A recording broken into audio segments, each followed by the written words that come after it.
Hello friends, welcome to our channel Jharkhand Pariksha students. आज के इस वीडियो लेक्चर में हम लोग आपका यहाँ पर थोड़ा सा करेक्शन कर लीजिएगा। आज की इस वीडियो लेक्चर में हम लोग जो है 8 से लेकर 10 तारीख यानी 10 अक्टूबर तक के करंट अफेयर्स को डिटेल में स्टडी करने वाले हैं। और लास्ट में मैं आपसे एक क्विज क्वेश्चन भी पूछूंगा जो आपका बजट से रिलेटेड होगा। बहुत ही इनसाइड क्वेश्चंस जो है मैं सिलेक्ट कर रहा हूँ बजट से, क्योंकि आपको जेपीएससी मेंस में बजट और इकोनॉमिक सर्वे से क्वेश्चंस आप एक्सपेक्ट कर सकते हैं। एक्सपेक्ट क्या, हर बार पूछा ही जाता है। आज आपका यूपीएससी का भी इम्तिहान है। आप में से जो लोग दे रहे हैं ऑल द बेस्ट, अच्छे से परफॉर्म करें यूपीएससी में भी। ठीक है, चलिए स्टार्ट करते हैं आज का वीडियो लेक्चर। आज के लिए आपका पहला क्वेश्चन है, सांस्कृतिक निदेशालय झारखंड सरकार की ओर से 7 दिवसीय जनजातीय हस्तशिल्प कार्यशाला का आयोजन किस जिले में किया गया था? तो इस क्वेश्चन का करेक्ट आंसर हो जाएगा ऑप्शन नंबर ए, रांची का आपका ऑड्रे हाउस, यहाँ पर इसका आयोजन किया गया था। अब थोड़ा सा हम लोग पॉइंट वाइज इसे समझ लेते हैं।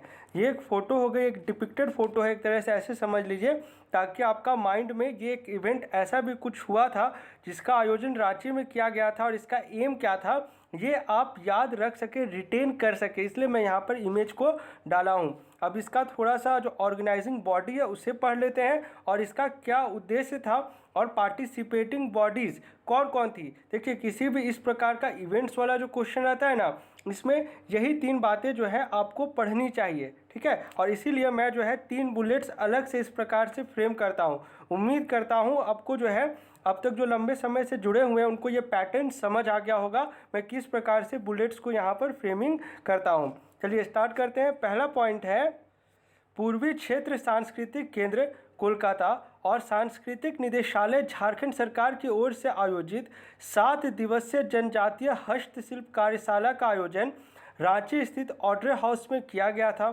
समापन समारोह में जनजातीय कलाकारों द्वारा बनाई गई कलाकृतियों की प्रदर्शनी लगाई गई थी। इस कार्यशाला में झारखंड की विलुप्त होती कला को मंच देने का प्रयास किया गया था। तो ये जो थर्ड बुलेट जो लिख रहा हूँ ना, ये आपका एम या ऑब्जेक्टिव कह लीजिए। इसी प्रकार से आपको मेंस में भी अपना आंसर फ्रेमिंग करना है। क्वेश्चन कुछ भी आ जाए, स्टार्टिंग का 3 या 4 लाइन आप जो लिखेंगे, जैसे एग्जाम्पल बता रहा हूँ, आपको सदान के ऊपर लिखने आ गया है, सिलेबस में तो है ही ना सदान के ऊपर पढ़ना आपका, an emergence of Nagpuri language.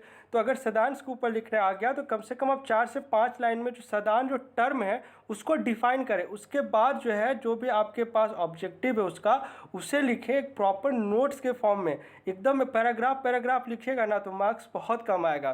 ठीक है ना, क्योंकि पैराग्राफ्स कौन पढ़ेगा एग्जामिनर के पास, तो बहुत सारा कॉपीज आते रहता है ना। आप कुछ ऐसा दीजिए उसको कि थोड़ा अट्रैक्टिव लगे आपका आंसर शीट। ठीक है, इसका ऑब्जेक्टिव समझ लीजिए, असुर, बिरहोर, भूमिज, कोरबा, सौर पहाड़िया आदि जनजातीय कलाकारों ने 7 दिन में यहाँ रस्सी, बांस और लकड़ी से कई वस्तुओं का निर्माण किया था। उसके बाद है, इस कार्यशाला की विशेषता रही कि इसमें स्थानीय चित्रकला का भी समावेश किया गया था।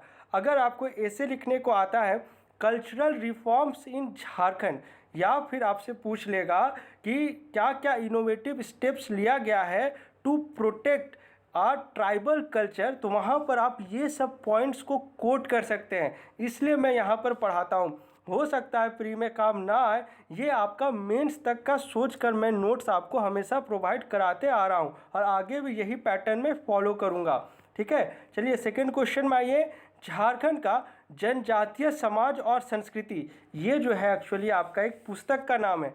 इसके लेखक का क्या नाम है, ये सवाल है आपके। इस प्रकार का जो क्वेश्चन रहता है जो झारखंड संबंधित है, आपको बाय हार्ट याद रहना चाहिए। बुक्स का नाम बोल रहा हूँ। ठीक है, इसका करेक्ट आंसर हो जाएगा ऑप्शन नंबर सी, एन के बेरा।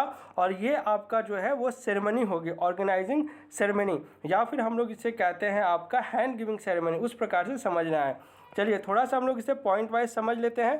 फर्स्ट पॉइंट है आपका, रांची यूनिवर्सिटी के स्नातकोत्तर बांग्ला विभाग की विभागीय शोध पत्रिका और विभाग के प्राध्यापक प्रोफेसर डॉक्टर एन के बेरा की पुस्तक झारखंड का जनजातीय समाज और संस्कृति का लोकार्पण किया गया है। डॉक्टर एन के बेरा के द्वारा इस पुस्तक में झारखंड की टोटल 32 जनजातियों का विवरण है। इसमें उनकी संस्कृति, खान पान, रहन सहन, भाषा और वेशभूषा पर भी विस्तृत चर्चा की गई है। एक बुक मैं आपको बताऊंगा, वो बुक आप सभी परचेज कर लीजिए, पतली सी ही बुक है। वहाँ पर जो है आपको इन 32 जनजातियों के बारे में डिटेल में लिखा हुआ है। ये पुस्तक पता नहीं अवेलेबल हो या ना हो, क्योंकि आप जेपीएससी का क्वेश्चन देखे होंगे तो बुक्स में तो बहुत सारा है। चाहे आपने उड़ान पढ़ा हो, चाहे आपने मनीष रंजन पढ़ा हो, फिर भी एक क्वेश्चन आया था ना जो आपको लगा होगा कि थोड़ा आउट ऑफ बॉक्स आ गया। तो ये इसलिए था क्योंकि थोड़ा डिटेल में वो आज अभी जो क्वेश्चन पूछ लिया गया ना, वो आपका उड़ान में इंक्लूड हो जाएगा, वो आपका मनीष रंजन में इंक्लूड हो जाएगा। अगले साल फिर से आप अगर बैठिएगा कोई एग्जाम में तो वो नया क्वेश्चन फिर से पूछ लेगा, फिर सोचिएगा कि कहाँ से आया। इसलिए एक बुक मैं आपको पिन डाउन कर दूंगा, वो बुक परचेज कर लीजिए। एकदम सस्ता ही बुक है और बहुत अच्छे से डिस्क्राइब किया हुआ उसमें, ठीक है। तो उसमें जो था, जो आपका एक पूछा था ना सवाल जनजातीय श्रेणी, मैं भूल रहा हूँ सवाल को, तो वो सवाल जो है आपको वहाँ से मिल जाता है। वहाँ पर बहुत अच्छी किताब है वो। चलिए, झारखंड के किस यूनिवर्सिटी में एकजुट नामक बिजनेस इनक्यूबेटर की शुरुआत की गई है? अगर आपने इस डीजी जो हम लोग बार बार बोलते आ रहे हैं, सस्टेनेबल डेवलपमेंट गोल की रिपोर्ट को अच्छे से पढ़ा है, या फिर आपने सस्टेनेबिलिटी डेवलपमेंट का कॉन्सेप्ट अच्छे से समझा, मिनरल्स पर नहीं बोल रहा हूँ, इकोनॉमी के टर्म्स में समझने की कोशिश करिएगा, तो वहाँ पर जो है आपको ये बिजनेस इनक्यूबेटर का मतलब वहाँ पर निकल कर आया होगा। इनक्यूबेटर के साथ यहाँ पर बिजनेस को जो है कंबाइन करने की कोशिश की गई है। तो ये जो इनिशिएटिव लिया गया है, ये लिया गया आपका झारखंड यूनिवर्सिटी ऑफ टेक्नोलॉजी के द्वारा, और इस प्रकार का इनिशिएटिव लेने वाला जो है आपका जेयूटी पहला यूनिवर्सिटी है झारखंड में, ठीक है। चलिए थोड़ा सा हम लोग इसे बुकिश लैंग्वेज में समझ लेते हैं। पहला पॉइंट है आपका, झारखंड यूनिवर्सिटी ऑफ टेक्नोलॉजी में बिजनेस इंक्यूबेटर एकजुट की शुरुआत की गई है।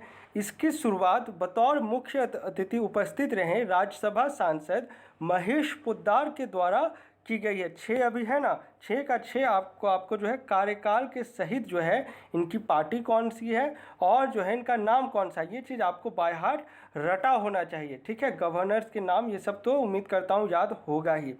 अब तक जो है 19 कंपनियों ने एकजुट में कार्य करने के लिए आवेदन दिया है। यह अपनी तरह का पहला इंक्यूबेटर सेंटर है। अगर चलिए ठीक है, मैं इस बार जो है ना आपको पढ़ाई दूंगा, आपको जो है बहुत अच्छे से बाय हार्ट रहना चाहिए। इंडस्ट्रियल पॉलिसी, इंडस्ट्रियल प्रमोशनल है ना, क्वेश्चंस तो प्री में पूछा, मेंस में तो आपको 40 मार्क्स में पिछली बार लिखने ही दे दिया था। वहाँ पर जो है आपको ये इंक्यूबेशन सेंटर, इंक्यूबेटर नहीं है, इंक्यूबेशन टर्म का यूज़ किया गया है, और एकदम बतौर वहाँ पर बहुत अच्छे से जो है आपको समझाया गया है। जो हम लोग MSME कहते हैं ना, वहाँ पर जो है किस प्रकार से किस फील्ड में कितना अनुदान दिया जाएगा और कितने दर की इंटरेस्ट के रेट से जो है आपको सब्सिडी प्रदान की जाएगी, ये सब जो है आपको टैबुलर फॉर्म में लिखना पड़ेगा। इसलिए सोच रहा हूँ ठीक है, ये मैं आपको करा दूंगा, ये इकोनॉमिक्स में पूछेगा और आप इजीली जो है आंसर फ्रेम कर सकते हैं। तो ऐसे 60 पेज का है आपका वो आपका क्या बोलते हैं, इंडस्ट्रियल एंड प्रमोशनल पॉलिसी, तो उसमें से छटनी करना पड़ेगा थोड़ा, ठीक है, वो काम मुझ पर छोड़ दीजिए। चलिए नेक्स्ट क्वेश्चन है, झारखंड से किनका चयन दुबई में होने वाले hot Monday Mrs India world wide 2020 के फिनाले में रैंप पर वॉक करने के लिए हुआ है? तो इस क्वेश्चन का करेक्ट आंसर हो जाएगा option number C, Shashi Sangeeta Balaji का चयन हुआ है, और ये इनकी फ़ोटो हो गई, ठीक है। अब थोड़ा सा हम लोग इसे पॉइंट वाइज समझ लेते हैं। पूर्वी सिंहभूम जिला अंतर्गत जमशेदपुर के बिष्टुपुर स्थित लीगल मेट्रोलॉजी ऑफिस में कार्यरत शशि संगीता बारा दुबई में hot मॉडे Mrs India world wide 2020 के फिनाले में रैंप पर वॉक करते नजर आएंगी। यह ब्यूटी कॉन्टेस्ट दुबई में आगामी 19 अक्टूबर 2021 को आयोजित होगी। इनकी उम्र जो है अभी 52 वर्ष है, और इनका चयन जो है करीब 25,000 प्रतिभागियों में से किया गया है। वे फाइनलिस्ट्स में सबसे ज़्यादा उम्र की कॉन्टेस्टेंट हैं, ठीक है।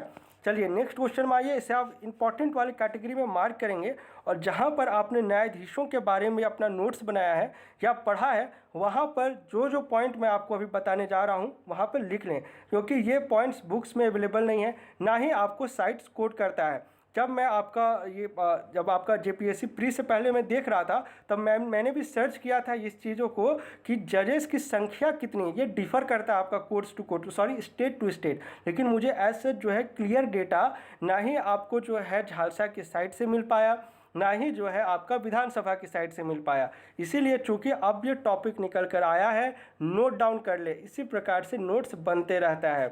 चलिए क्वेश्चन है, वर्तमान में झारखंड हाई कोर्ट में जजों की कुल संख्या कितनी है? तो अभी जो है 4 नियुक्तियां हुई है, तो इन 4 को इंक्लूड करके टोटल हो गया है आपका 19 जो है अभी आपका प्रेजेंट में है। ठीक है, तो इस क्वेश्चन का करेक्ट आंसर हो जाएगा 19। लेकिन टोटल एलोकेटेड सीट्स की अगर बात करें झारखंड का, तो वो है आपका 25। तो एग्जाम के पॉइंट ऑफ व्यू से जो है आप 25 याद रखें। ठीक है, ये आपका ओथ टेकिंग सेरेमनी हो गया। और हम लोग थोड़ा सा इसे पॉइंट वाइज भी समझ लेते हैं। झारखंड हाई कोर्ट में 4 नए जजों को 7 अक्टूबर यानी शुक्रवार को chief justice doctor Ravi Ranjan के द्वारा शपथ दिलाई गई है। सभी नवनियुक्त जज न्यायिक सेवा के हैं।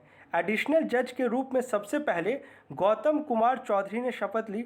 इसके बाद अंबुजनाथ, नवनीत कुमार और संजय प्रसाद को शपथ दिलाई गई है। गौतम कुमार चौधरी और संजय प्रसाद ने हिंदी में और अंबुजनाथ और नवनीत कुमार ने अंग्रेजी में शपथ ली। चारों जजों के शपथ लेने के बाद हाईकोर्ट में जजों की संख्या जो है अब टोटल 19 हो गई, यानी पहले कितना रहा होगा 15। ठीक है, जबकि कुल स्वीकृत पद जो है 25 है। ठीक है, ये आपको याद रखना चाहिए। टोटल कितना है झारखंड हाई कोर्ट में जजेस की संख्या? टोटल 25 पद जो है वो स्वीकृत है। अभी कितनी है? 19 है। चलिए अब झारखंड बार काउंसिल के चेयरमैन कौन है? राजेंद्र कृष्णा। ये मैंने आपको वर्तमान कौन क्या है उसमें पढ़ाया था। उपाध्यक्ष कौन है? राजेश कुमार शुक्ल। चलिए अब थोड़ा सा हम लोग प्रीवियस क्विज क्वेश्चन पर डिस्कशन कर लें। सतत विकास सूचकांक 2021 यानी कि सस्टेनेबल डेवलपमेंट गोल्स 2021 के मुताबिक झारखंड का ओवरऑल कौन सा स्थान है? बहुत ही खराब स्थान है, 27वां स्थान है। और आप सभी ने इसका करेक्ट आंसर किया है, कॉन्ग्रेचुलेशंस। आज का आपका क्वेश्चन है, थोड़ा सोचिएगा और परसेंटेज भी लिखिएगा। झारखंड बजट 2021-22 में सबसे ज़्यादा हिस्सा किस विभाग का है? ग्रामीण विकास, वित्त विभाग, शिक्षा विभाग या फिर कृषि विभाग? परसेंटेज भी लिखिएगा, कितना परसेंटेज जो है शेयर बनता है किस विभाग का सबसे ज़्यादा में। ठीक है, चलिए मिलते हैं झारखंड के अगले वीडियो लेक्चर में। Thanks for watching this video.